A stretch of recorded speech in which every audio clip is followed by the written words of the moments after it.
কোথায় যাচ্ছি বলতে পারেন? আজকে কালকে ভিডিও করেছিলাম, বলেছিলাম 24 ঘন্টার ভিতর একজন আন্টিকে উদ্যোক্তা বানিয়ে দেব।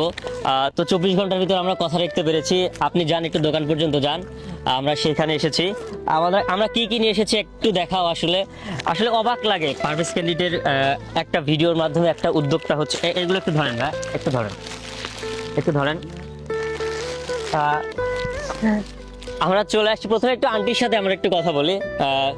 আসসালামু আলাইকুম, ভালো আছেন? সত্যি কথা বলবেন, আপনি কি বিশ্বাস করেছিলেন আমরা আসবো 24 ঘন্টার ভিতর? হ্যাঁ, বিশ্বাস করেছি। সত্যি বিশ্বাস করেছিলেন? সত্যি বিশ্বাস করেছি। এর আগেও তো অনেকে এসেছিল বলে ভিডিও করে গেছিল, তারা আসেনি, তাহলে আমাদের উপর কেন বিশ্বাস করলেন? না, মানুষের দেহে টের পাওয়া যায় যে কোন মানুষকে বা। যাই হোক, তো হচ্ছে উনি এখনো জানে না ওনার জন্য কি কি মালামাল এনেছি। আপনি তো বলেছিলেন কত হাজার টাকার মালামাল হলে হবে? 5,000 টাকার মাল। 5,000 টাকার না? আচ্ছা, তাহলে আজকে কত টাকার মাল এনেছি আপনি বলতে পারেন? না, আমি একটু বলেন কত টাকার হতে পারে? 8-10 হাজার টাকা হবে। 8-10 হাজার টাকার। ওনার কারেকশন অনেকটা